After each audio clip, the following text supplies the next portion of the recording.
Hi ಎಲ್ರಿಗೂ ನಮಸ್ಕಾರ. ನೀವು ನೋಡ್ತಿದ್ರೆ ನಮ್ಮ KFI. ನಾನು ಆಂಕರ್ ರಂಗನಾಥ್ ಗೌಡ. ಸೆಪ್ಟೆಂಬರ್ 12ನೇ ತಾರೀಕು ನಿದ್ರಾದೇವಿ ನೆಕ್ಸ್ಟ್ ಡೋರ್ ಸಿನಿಮಾ ರಿಲೀಸ್ ಆಗ್ತದೆ. ಸೊ ಈಗ ಚಿತ್ರದ ಕ್ಯಾಪ್ಟನ್ ನಮ್ಮ ಜೊತೆಗಿದ್ದಾರೆ, ಅವ್ರನ್ನ ವೆಲ್ಕಮ್ ಮಾಡೋಣ. ಸುರಾಗ್ ಸಾಗರ್ ಅವರಿಗೆ ನಮಸ್ಕಾರ. ಹೇಗಿದ್ದಾರೆ? ಎಸ್, ಆರಾಮಿದ್ದೀನಿ. Nidradevi next door. ಸೊ ಇಂದು ಟೈಟಲ್ನೇ ತುಂಬಾ ಕ್ಯಾಚಿ ಆಗಿದೆ, ತುಂಬಾ ವ್ಯಾಕಿ ವಿಟಿ ಆಗಿದೆ.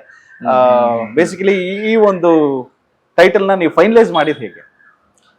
ಸೊ ಈ ಟೈಟಲ್ನ ಫೈನಲೈಸ್ ಮಾಡಿದ್ದು ವಿಷ್ಣು ಸರ್ ಸಾಂಗ್ ಇದೆ, ಜೋಜೋಲಾಲಿ ನಾ ಹಾಡುವೆ ಸಾಂಗ್ ಇದೆಯಲ್ಲ, ಅದ್ರೊಳಗಡೆ ನಿಧಿರಾದೇವಿ ಬಾಮೆಲ್ಲಗೆ ತಾರೆಯಿಂದ ಈ ಭೂಮಿಗೆ ಅಂತ ಒಂದು ಲೈನ್ ಇದೆ. ಓಕೆ. ಸೊ ಆ ಸಾಂಗ್ ನ ನಮ್ಮಪ್ಪ ನಂಗೆ ಚಿಕ್ಕವನಿರ್ಬೇಕಾದ್ರೆ ತುಂಬಾ ಕೇಳಿಸ್ತಾ ಇದ್ರು. ಅದಾದ್ಮೇಲೆ ನಾನು ಜಸ್ಟ್ ನಿದ್ರಾದೇವಿ ಅನ್ನೋದು ಒಬ್ಬ ನಿದ್ದೆ ಬರದೇ ಹುಡುಗನ್ ಬಗ್ಗೆ ಕತೆ ಮಾಡೋವಾಗ ಒಂದ್ ಕ್ಯಾರೆಕ್ಟರ್ ಇತ್ತು.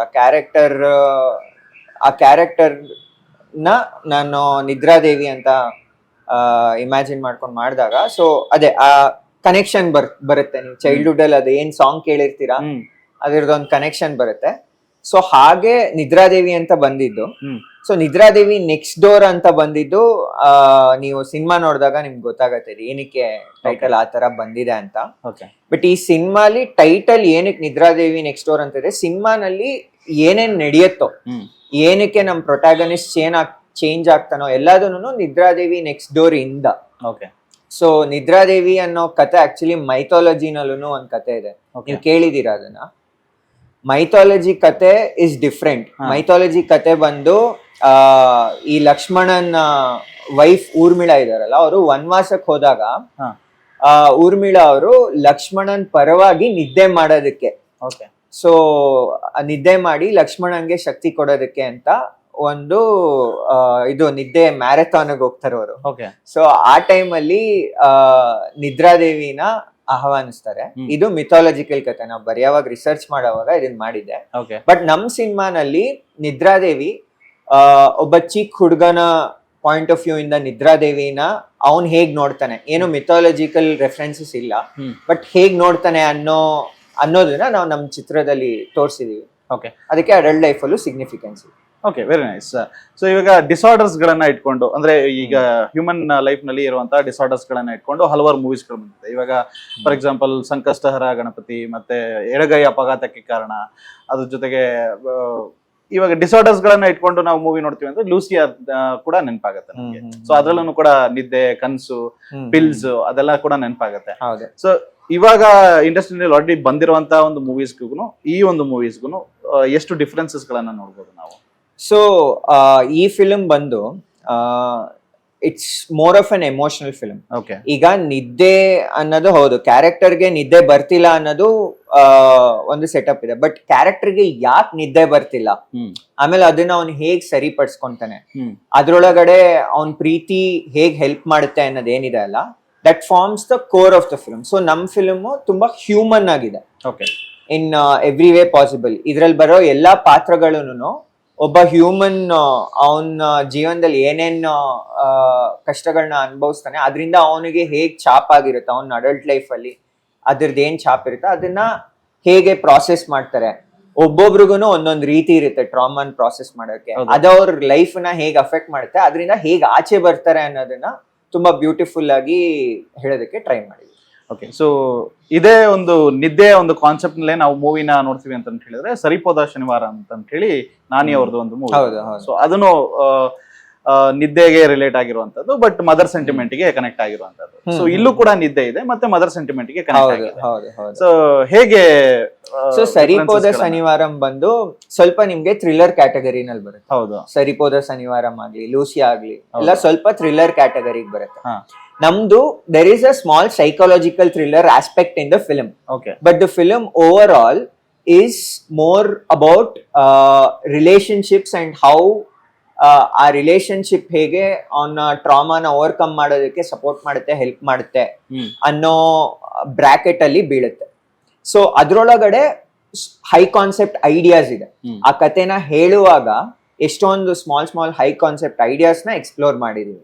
ಓಕೆ, ಸೊ ಈ ಮೂವಿನಲ್ಲಿ ಸ್ಟಾರ್ ಕಾಸ್ಟ್ ಬಗ್ಗೆ ಮಾತಾಡ್ತೀವಿ ಅಂತ ಹೇಳಿದ್ರೆ ಪ್ರವೀರ್ ಶೆಟ್ಟಿ ಅವರಿದ್ದಾರೆ, ಇವಾಗ ಋಷಿಕಾ ಅವರಿದ್ದಾರೆ, ಅಂಡ್ ಅದ್ರ ಜೊತೆಗೆ ಶೈನ್ ಶೆಟ್ಟಿ ಅವರು ಇದ್ದಾರೆ, ಮತ್ತೆ ಸುಧಾರಾಣಿ ಮ್ಯಾಮ್ ಇದ್ದಾರೆ, ಶ್ರೀಧರ್ ಸರ್ ಇದ್ದಾರೆ. ಸೊ ಇಷ್ಟು ಸ್ಟಾರ್ ಕಾಸ್ಟ್ ಗಳಿಗೆ ಒಂದು ಸ್ಕ್ರೀನ್ ಸ್ಪೇಸ್ ಕೊಡಬೇಕು ಅಂತ ಹೇಳಿದ್ರೆ it is very challenging.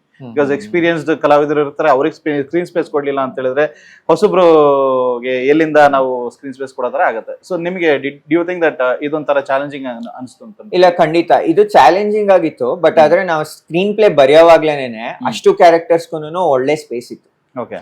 So automatic ಆಗಿ ಅದು ಈಸಿ ಆಗೋಯ್ತು. ಸೊ ನನ್ ಮೇಜರ್ ಬಿಲೀಫ್ ಏನು ಅಂತ ಹೇಳಿದ್ರೆ, ನೀವು half of the film is done on the paper. So paper ಮೇಲೆ ಬರೆಯೋವಾಗ್ಲೇನೆ ಈ ಎಲ್ಲಾ characters it was very well rounded and like ಅದಕ್ಕೊಂದು ಅದರದೇ ಜೀವ ಇತ್ತು, ಅದರದೇ ಸ್ಕ್ರೀನ್ ಸ್ಪೇಸ್ ಕೂಡ ಇತ್ತು, ಟೈಮ್ ಇತ್ತು. ಸೊ ಆಟೋಮೆಟಿಕ್ ಆಗಿ ನೀವು ಅದನ್ನ ತಗೊಂಡೋಗಿ ನಿಮ್ಮ ಕಾಸ್ಟ್ ಮುಂದೆ ಇಟ್ಟಾಗ ಅವ್ರಿಗೆ ಜಸ್ಟ್ ನೀವು ಪಾತ್ರ ಹೇಳ್ಬೇಕು, ಅವ್ರಿಗೆ ಸೀನ್ಸ್ ಹೇಳ್ಬೇಕು. So it become significant. ಅದು ಸಿಗ್ನಿಫಿಕೆಂಟ್ ಆಗಿ ಇದ್ರೆ ಅವರು ಮಾಡೋದಕ್ಕೆ ಇಷ್ಟಪಡ್ತಾರೆ, ಮಾಡೋದಕ್ಕೆ ಸಿಕ್ಕಾಪಟ್ಟೆ ಅವ್ರಿಗೂ ಒಂದು ಜೋಶ್ ಇರುತ್ತೆ. ಸೊ ಅದು ನಮ್ ಸಿನಿಮಾಲಿ ಈಸಿ ಆಯ್ತು. ಓಕೆ. ಸೊ ಈ ಧ್ರುವ ಅನ್ನೋ ಕ್ಯಾರೆಕ್ಟರ್ಗೆ ಯಾಕೆ ಪ್ರವೀಣ್ ಶೆಟ್ಟಿ ಅವ್ರನ್ನೇ ಫೈನಲೈಸ್ ಮಾಡಿದ್ವಿ? ಸೊ ಫಸ್ಟ್ ನಾನು ಸ್ಕ್ರಿಪ್ಟ್ ಮುಗ್ಸಾಗಿದ ತಕ್ಷಣ ನಾನು ಪ್ರವೀರ್ನ ಮೀಟ್ ಆದಾಗ first and foremost I found him to be like a good looking guy and slightly ಸ್ವಲ್ಪ ಇಂಟ್ರೋವರ್ಟಿಶ್ ಅಂತ ಅನ್ನಿಸ್ತು. ಅವರು ಮಾತಾಡ್ತಾ ಅವ್ರ ಬಗ್ಗೆ ನಿಮ್ಗೆ ಜಾಸ್ತಿ ಗೊತ್ತಾಗ್ತಾ ಹೋಗುತ್ತೆ. ಸೊ ಆ ತರ ಪರ್ಸನಾಲಿಟಿ ಅವ್ರದ್ದು ರಿಯಲ್ ಲೈಫ್ ಅಲ್ಲಿ. ಸೊ ನಾವಿಬ್ರು ಜಸ್ಟ್ ಸ್ಕ್ರಿಪ್ಟ್ ಆದ್ಮೇಲೆ ಡಿಸ್ಕಷನ್ಸ್ ಮಾಡಾದ್ಮೇಲೆ ಆಮೇಲೆ ಅವ್ರಿಗೆ ಇಂಟ್ರೆಸ್ಟ್ ಇತ್ತು. ಅವರು ಒಂದು ಅವ್ರ ಆಕ್ಟಿಂಗ್ ಸ್ಕೂಲಲ್ಲಿ ಒಂದು ಸ್ಮಾಲ್ ಪ್ಲೇ ಮಾಡ್ಕೊಂಡು ತಗೊಂಡ್ಬಂದಿದ್ರು. ನಂಗೆ ಅದರಲ್ಲಿ ಇವ್ರಿಗೆ ಪರ್ಫಾರ್ಮೆನ್ಸ್ ಮೇಲೆ ಹೋಲ್ಡ್ ಇದೆ ಅನ್ನೋದು ಒಂದು, ಅದನ್ನ ನೋಡಿದ ತಕ್ಷಣ ಒಂದು ಗಟ್ ಫೀಲಿಂಗ್ ಬಂತು. ಸೊ ಅದ್ ನಂಗೆ ಇಂಟ್ರೆಸ್ಟ್ ಮಾಡಿಸ್ತು. Okay, is good looking and at the same time performance ಚೆನ್ನಾಗಿರುತ್ತೆ ಅನ್ನೋದು ಒಂದು ಫೀಲ್ ಆಯ್ತು. ಸೊ ಒಂದು small scene not exactly like an audition, ಒಂಥರ ಇದ್ ಮಾಡಕ್ಕೆ ಹೋದ್ವಿ. ಲೈಕ್ ಅಂದ್ರೆ we just tried doing it and try to see. ಈಗ ಅವ್ರಿಗೂ ಡೈರೆಕ್ಟರ್ದು ಹೇಗೆ ಇದಿರುತ್ತೆ, ಡೈರೆಕ್ಟರ್ಗೆ ಆಕ್ಟರ್ಗೆ ಒಂದು ಕೆಮಿಸ್ಟ್ರಿ ಹೇಗಿರುತ್ತೆ ಅಂತ ಒಂದು ಟ್ರೈ ಮಾಡಿದ್ವಿ. ಅದ್ರೊಳಗಡೆ ನಂಗೆ ತುಂಬಾ ಇಷ್ಟ ಆಯ್ತು. ಅವರು ಡೈರೆಕ್ಷನ್ಸ್ ತಗೊಂಡಿದ್ ರೀತಿ ಆಗ್ಲಿ ಅಥವಾ ಅವ್ರಿಗೂ ಸೀನ್ ಬಗ್ಗೆ ಸಿಕ್ಕಿದ ಕ್ಲಾರಿಟಿ ಆಗ್ಲಿ. ಸೊ ಅಲ್ಲಿಂದ ನಮ್ ಕೆಮಿಸ್ಟ್ರಿ ಚೆನ್ನಾಗಿ ವರ್ಕೌಟ್ ಆಗಿ we thought okay fine, will go head ಅಂತ. ಎಸ್. ಅಂಡ್ ನೀವು ಬೇರೆ ಕಂಟ್ರಿನಲ್ಲಿ ಫಿಲ್ಮಿ ಸ್ಕೂಲ್ಸ್ ಗಳನ್ನ ಮಾಡ್ಕೊಂಡ್ ಬಂದಿರುವಂತವ್ರು. ಅಂಡ್ ಇವಾಗ ಬಾಲಿವುಡ್ ನಲ್ಲಿ ಕನೆಕ್ಷನ್ ಹೇಗಿದೆ ನಿಮಗೆ? ಸೊ ಬಾಲಿವುಡ್ ಅಲ್ಲಿ ನನಗೆ ಕೆಲವು ಫಿಲ್ಮ್ ಮೇಕರ್ಸ್ ಯಾರಿದ್ದಾರೆ ಅವ್ರದ್ದು ಒಂದಿಷ್ಟೆಲ್ಲ ಪರಿಚಯ ಇದೆ. But why did you choose Sandalwood director? Exactly. So ಎಲ್ಲ ನನ್ಗೆ ಸರ್ಕಾರಿ ಹಿರಿಯ ಪ್ರಾಥಮಿಕ ಶಾಲೆನಲ್ಲಿ ಲಾಸ್ಟ್ ಅಲ್ಲಿ ಅನಂತ್ ನಾಗ್ ಅವ್ರದ್ದೊಂದು ಸ್ಪೀಚ್ ಇದೆ. ಅದ್ರೊಳಗಡೆ ಅವ್ರು ಹೇಳ್ತಾರೆ, ಅಂದ್ರೆ ನಮ್ಮ ಮಾತೃ ಭಾಷೆನಲ್ಲಿ ಕನ್ಸಿನ ಕಾಣೋದೇನಿದೆ ಅಲ್ಲ, ಅದು ಎಲ್ಲಾರ್ದು ನ್ಯಾಚುರಲ್ ಇನ್ಸ್ಟಿಂಕ್ಟ್ ಅಲ್ವಾ? ಹೌದು. ಸೊ ನನಗೂನು ಕತೆ ಹೇಳೋವಾಗ ಆಬ್ವಿಯಸ್ಲಿ ಪಾತ್ರಗಳು ಮಾತಾಡೋದು ಕನ್ನಡದಲ್ಲಿ. ಆಮೇಲೆ ನಾನು ಹುಟ್ಟು ಬೆಳ್ದಿದ್ ಬೆಂಗಳೂರಲ್ಲಿ, ನನ್ನ ಎಕ್ಸ್ಪೀರಿಯನ್ಸಸ್ ಆಗ್ಲಿ ಅಥವಾ ನನ್ನ ಮಾತೃ ಭಾಷೆನಲ್ಲಿ ಕತೆನ ಹೇಳೋದಕ್ಕೆ ಅವಾಗ್ಲೂ ಮನ ಹಂಬಲಿಸುತ್ತೆ. ಅದು ನ್ಯಾಚುರಲ್ ಇನ್ಸ್ಟಿಂಕ್ಟ್. ಸೊ ನನಗೆ ನಾನು ಕನ್ನಡದಲ್ಲೇ ಸಿನಿಮಾ ಮಾಡ್ಬೇಕು ಅಂತ ಆಸೆ ಇತ್ತು. ಅದನ್ನ ನಾನು ಅಲ್ಲಿ ಯುರೋಪ್ ಅಲ್ಲಿ ಇರ್ಬೇಕಾದ್ರೆ ನಾನು ಆಮೇಲೆ ನನ್ನ ಫ್ರೆಂಡು ನಾವು ಇಲ್ಲಿಂದ ಅಲ್ಲಿ ಹೋಗಿ ಕಲಿಯೋವಾಗ್ಲೂ ವಿ ವರ್ ವೆರಿ ಕ್ಲಿಯರ್. ನಾವು ಬಂದ್ಮೇಲೆ ಏನೇನ್ ಕಲ್ತಿರ್ತೀವೋ ಅದೆಲ್ಲದನ್ನು ಕಲ್ತು ಕನ್ನಡದಲ್ಲಿ ಒಂದ್ ಒಳ್ಳೆ ಸಿನಿಮಾ ಕೊಡ್ಬೇಕು ಅನ್ನೋದು ಯಾವಾಗ್ಲೂ clarity. Okay. So technical aspects ನ ನೋಡ್ತೀವಿ ಅಂತ ಕೇಳಿದ್ರೆ ಟ್ರೈಲರ್ ಕಟ್ ನಲ್ಲಿ ತುಂಬಾ ಚೆನ್ನಾಗಿ ತೋರಿಸಿದ್ರ, ಬಟ್ ಮೂವಿನಲ್ಲಿ ಅಷ್ಟೇ ಇಂಟೆನ್ಸಿಫೈ ಆಗಿರುವಂತಹ ಕೆಲವೊಂದು ಸೀನ್ಸ್ ಗಳು ಇರುತ್ತಾ ಹೇಗೆ? ಮೂವಿನಲ್ಲಿ ಇನ್ನೂ ಜಾಸ್ತಿ ಇಂಟೆನ್ಸ್ ಆಗಿರುತ್ತೆ. ಹೌದಾ? ಓಕೆ. ಸೊ ಸಿಕ್ಕಾಬಟ್ಟೆ ಕ್ಯಾರೆಕ್ಟರ್ ಇಂಟೆನ್ಸಿಟಿ ಏನಿದೆ, ಪ್ರೊಟ್ಯಾಗನಿಸ್ಟ್ ಸಿಕ್ಕಾಪಟ್ಟೆ ಕ್ಯಾರೆಕ್ಟರ್ ಇಂಟೆನ್ಸಿಟಿ ಇದೆ. ಸೊ ಅದನ್ನ ಸಕ್ಕದಾಗಿ ಕ್ಯಾರಿ ಮಾಡಿದ್ದಾರೆ ಪ್ರವೀರ್. ನಿಮ್ಗೆ ಯಾವ್ದೇ ಸೀನ್ ಅಲ್ಲೂ ದಿಸ್ ಗೈಸ್ ನ್ಯೂ ಆಕ್ಟರ್ ಅಂತ ಅನ್ಸೋದೇ ಇಲ್ಲ. ಸೊ ಅವ್ರು ಅಷ್ಟು ಚೆನ್ನಾಗಿ ಪ್ರಿಪೇರ್ ಆಗಿ ಅಷ್ಟು ಚೆನ್ನಾಗಿ ಅದನ್ನ ಪರ್ಫಾರ್ಮ್ ಮಾಡಿದ್ದಾರೆ. ಸೊ ಇಂಡಸ್ಟ್ರಿಯ ಸಪೋರ್ಟ್ ಹೇಗಿದೆ ನಿಮ್ಗೆ? ನಿರ್ದೇಶಕರಾಗಿರೋದ್ರಿಂದ ನಾನು ಕೇಳ್ತಾ ಇದ್ದೀನಿ, ಹೊಸ ಕಲಾವಿದರನ್ನ ನೀವು ಒಂದು ತಂಡವಾಗಿ ಕಟ್ಕೊಂಡು ಹೋಗ್ಬೇಕು ಅಂತ ಹೇಳಿದಾಗ ಇಂಡಸ್ಟ್ರಿಯ ಸಪೋರ್ಟ್ ಮತ್ತೆ ಇಂಡಸ್ಟ್ರಿ ಸಪೋರ್ಟ್ ಮುಖ್ಯ ಆಗತ್ತಾ ಅಥವಾ ಕಥೆಯಲ್ಲಿ ಇರುವಂತ ಒಂದು ಕಾಂಟೆಂಟ್ ನಿಮ್ಗೆ ತುಂಬಾ ಜಾಸ್ತಿ ಮುಖ್ಯ ಆಗತ್ತಾ? ಐ ಮೀನ್ ಎರಡರದು ಒಂದು ಬ್ಯಾಲೆನ್ಸ್ ಮುಖ್ಯ ಆಗುತ್ತೆ. ಸೊ ನಾವು ಒಳ್ಳೆ ಕತೆ ಮಾಡ್ಬೋದು, ಒಳ್ಳೆ ಸಿನಿಮಾ ಮಾಡ್ಬೋದು, but at the same time industry ಅವ್ರ ಸಪೋರ್ಟ್ ಅಥವಾ ಸಿನಿಮಾ ರಂಗದಲ್ಲಿ ಇರೋರು ಸಪೋರ್ಟ್ ಇಲ್ಲ ಅಂತ ಹೇಳಿದ್ರೆ, ಅಲ್ಲಿರೋ ಬ್ರ್ಯಾಂಡ್ಸ್ ಸಪೋರ್ಟ್ ಇಲ್ಲ ಅಂತ ಹೇಳಿದ್ರೆ ನಮಗೆ, ಅವಾಗ ಸಿನಿಮಾನ ತಲುಪಿಸೋದಕ್ಕೆ ಸ್ವಲ್ಪ ಕಷ್ಟ ಆಗುತ್ತೆ. ಬಟ್ ನಮಗೆ ಆ ರೀತಿನಲ್ಲಿ we have been very lucky.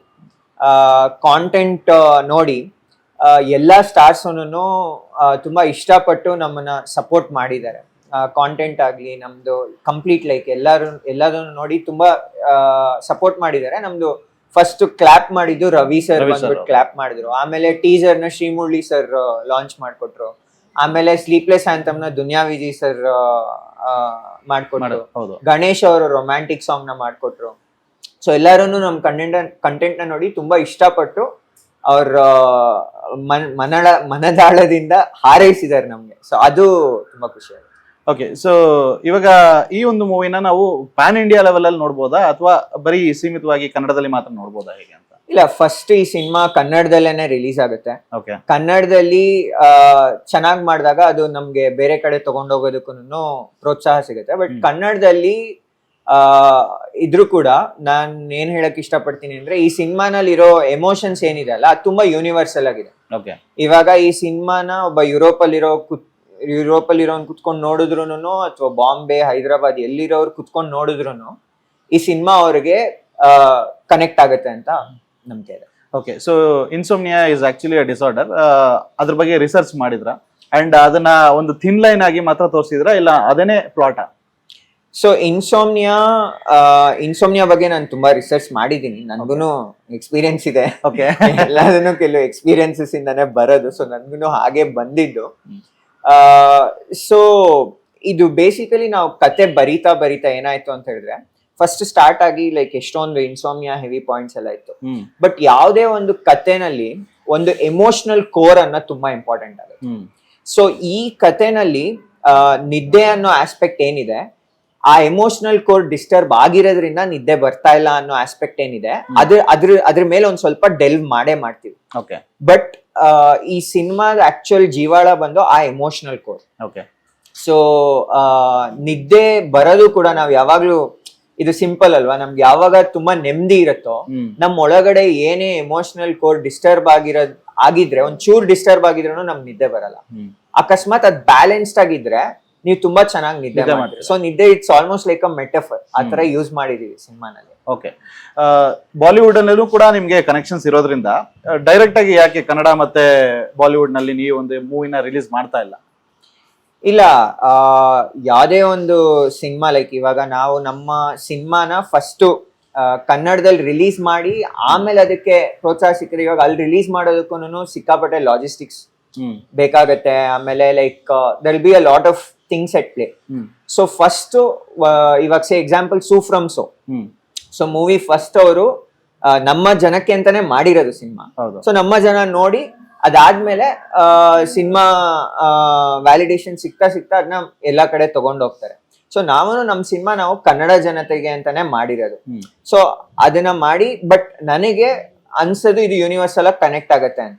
So ಇವಾಗ ಜನ ಹೇಗೆ ಅದಕ್ಕೆ ಪ್ರೋತ್ಸಾಹ ನೀಡ್ತಾರೆ ಅನ್ನೋದ್ರ ಮೇಲೆ ನಾವು ಬೇರೆ ಲ್ಯಾಂಗ್ವೇಜಸ್ ಅಲ್ಲೂ ರಿಲೀಸ್ ಮಾಡೋ ಪ್ಲಾನ್ ಖಂಡಿತ ಇದೆ. ಓಕೆ, ಸೊ ಇವಾಗ ಇಂಡಸ್ಟ್ರಿನಲ್ಲಿ ನಾವು ನೋಡ್ತೀವಿ ಅಂತ ಹೇಳಿದ್ರೆ ಒಂದು ವರ್ಷಕ್ಕೆ ಸುಮಾರು 250ರಿಂದ 280 ಸಿನಿಮಾಗಳು ರಿಲೀಸ್ ಆಗುತ್ತೆ. ಬಟ್ ಅದರಲ್ಲಿ ಹೆಸರು ಮಾಡುವಂಥದ್ದು ಕೆಲವು, ಹಣ ಮಾಡುವಂಥದ್ದು ಬೆರಳೆಣಿಕೆ ಎಷ್ಟು. ಸೊ ಎಲ್ಲಿ ಎಡವುತ್ತಾ ಇದೆ ನಮ್ಮ ಇಂಡಸ್ಟ್ರಿ? ಸರ್, ನನಗನ್ಸೋ ಪ್ರಕಾರ writers, like I strongly believe that ನಮ್ಮ ಇಂಡಸ್ಟ್ರಿನಲ್ಲಿ ಒಳ್ಳೊಳ್ಳೆ ರೈಟರ್ಸ್ ಇದ್ದಾರೆ. ಬಟ್ ಕಾರಣಾಂತರಗಳಿಂದ ಅವ್ರಿಗೆ ಸ್ಪಾಟ್ಲೈಟ್ ಸಿಗೋದಾಗ್ಲಿ ಅಥವಾ ಅವ್ರಿಗೆ ಒಂದು ಪ್ರೋತ್ಸಾಹ ಸಿಗೋದಾಗ್ಲಿ ಅಷ್ಟು ಚೆನ್ನಾಗಿ ಆಗ್ತಿದೆ ಅಂತ ನಂಗೆ ಅನ್ಸಲ್ಲ. ನನ್ಗೇನ್ ಅನ್ಸುತ್ತೆ ಅಂದ್ರೆ, ನಮ್ಮ ಇಂಡಸ್ಟ್ರಿನಲ್ಲಿ ಇರೋಷ್ಟು ಟ್ಯಾಲೆಂಟ್ ಯಾವ ಇಂಡಸ್ಟ್ರಿನಲ್ಲೂ ಇಲ್ಲ. ಹೌದು. ಸೊ ನಮ್ಮ ರೈಟರ್ಸು ಆಮೇಲೆ ಎಲ್ಲಾರು ಸಿನಿಮಾ ಮಾಡೋರು ಇದು ರೈಟಿಂಗ್ಗೆ ಇನ್ನೊಂದು ಸ್ವಲ್ಪ ಆದ್ಯತೆ ಕೊಟ್ಟು ಮಾಡಿದ್ರೆ ಐ ಥಿಂಕ್ ಕನ್ನಡ ಫಿಲ್ಮ್ ಇಂಡಸ್ಟ್ರಿನ ಹಿಡಿಯೋರಿಲ್ಲ. ನಾವು ಅದ್ರ ಪ್ರಯತ್ನ ಮಾಡಿದೀವಿ, ನಮ್ಮ ಮಟ್ಟಕ್ಕೆ ಎಷ್ಟಾಗುತ್ತೋ ಅದನ್ನ ಮಾಡಿದೀವಿ. ಸೊ ಅದೇನೆ ನನಗನ್ಸದ್ main I can pinpoint. So ರೈಟರ್ಸ್ಗೆ ಒಂದು ಸಿಗ್ಬೇಕಾಗಿರೋಂಥ ಬೆಲೆ ಯಾವಾಗ ಸಿಗುತ್ತೋ ಅವಾಗ ಇನ್ನೂ ಒಂದ್ ಸ್ವಲ್ಪ ಹೆಚ್ಚು ಮೂವೀಸ್ಗಳು ಹಿಟ್ ಆಗೋದಕ್ಕೆ ಸ್ಟಾರ್ಟ್ ಆಗುತ್ತೆ. 100%. Okay, and Nidradevi next door ಬಗ್ಗೆ ಹೇಳ್ಬೇಕಾದ್ರೆ ಸೆಪ್ಟೆಂಬರ್ 12ನೇ ತಾರೀಕು ರಿಲೀಸ್ ಆಗ್ತಾ ಇದೆ. ಅಂಡ್ ನಿಮ್ಮ ಒಂದು ಮಾತು ಕನ್ನಡದ ಜನತೆಗೆ, ಸಿನಿ ಪ್ರೇಕ್ಷಕರಿಗೆ ಯಾಕೆ ನಾನು ನೋಡ್ಬೇಕು ಅನ್ನೋದಾದ್ರೆ ಏನಂತ ಹೇಳ್ತೀರಾ? ಸೊ ನಿದ್ರಾದೇವಿ ನೆಕ್ಸ್ಟ್ ಡೋರ್ ಸಿನಿಮಾ ಇವತ್ತು ಸೆಪ್ಟೆಂಬರ್ 12ನೇ ತಾರೀಕು ರಿಲೀಸ್ ಆಗ್ತಾ ಇದೆ. ನಾವು ಇಡೀ ಚಿತ್ರತಂಡ ಈ ಸಿನಿಮಾ ಮಾಡೋವಾಗ ನಮಗೆ ತುಂಬಾ ಪಾಸಿಟಿವಿಟಿ ಇತ್ತು, ತುಂಬಾ ಪ್ರೀತಿಯಿಂದ, ತುಂಬಾ ಒಂದು ಸಿನ್ಸಿಯಾರಿಟಿ, ಆನೆಸ್ಟಿಯಿಂದ ನಮ್ಮ ಕಂಪ್ಲೀಟ್ ಹಾರ್ಟ್ ಆ್ಯಂಡ್ ಸೋಲ್ ಕೊಟ್ಟಿದ್ದೀವಿ ಸಿನಿಮಾಗೆ. ಸೊ ಈ ಸಿನಿಮಾದ ಔಟ್ಪುಟ್ ಏನಿದೆ, ಔಟ್ಪುಟ್ ಬಂದಾದ್ಮೇಲೂ ಕೂಡ ಇಡೀ ಚಿತ್ರತಂಡ ಅದನ್ನ ನೋಡಿ, ಆಮೇಲೆ ಹಲವಾರು ಫೋಕಸ್ ಗ್ರೂಪ್ಸ್ ನೋಡಿ ಸಿನಿಮಾಗೆ ತುಂಬಾ ಅಂದ್ರೆ ತುಂಬಾ ಒಳ್ಳೆ ರೆಸ್ಪಾನ್ಸ್ ಕೊಟ್ಟಿದ್ದಾರೆ. ಸೊ ಅದು ನಮ್ಗೆ ತುಂಬಾ ಪುಷ್ ಮಾಡ್ತಾ ಇದೆ ಈ ಸಿನಿಮಾದು ಪ್ರಚಾರ ಮಾಡಿ ಈ ಸಿನಿಮಾನ ಎಲ್ಲರಿಗೂ ಮುಟ್ಸೋದಕ್ಕೆ. ಸೊ ನೀವು ಕೂಡ ಸಿನಿಮಾನ ಬಂದು ದಯವಿಟ್ಟು ಥಿಯೇಟ್ರಲ್ಲಿ ನೋಡಿ ಅಂತ ಕೇಳ್ಕೊಂತೀನಿ. ಸೆಪ್ಟೆಂಬರ್ 12ನೇ ತಾರೀಕು ದಯವಿಟ್ಟು ಎಲ್ಲರೂ ಥಿಯೇಟರ್ ಬಂದು ಸಿನಿಮಾನ ನೋಡಿ ಅಂತ ಕೇಳ್ಕೊಂತೀನಿ. Thank you so much. ಇಷ್ಟೊತ್ತು ನಮ್ಮ ಜೊತೆಗೆ, ನಮ್ಮ KFI ಜೊತೆಗೆ ಮಾತಾಡೋದಕ್ಕೆ ಧನ್ಯವಾದಗಳು. And all the very best ನಿಮ್ಮೆಲ್ಲ ಫ್ಯೂಚರ್ ಪ್ರಾಜೆಕ್ಟ್ಸ್ಗಳಿಗೆ. Thank you. ನಮಸ್ಕಾರ. Thank you.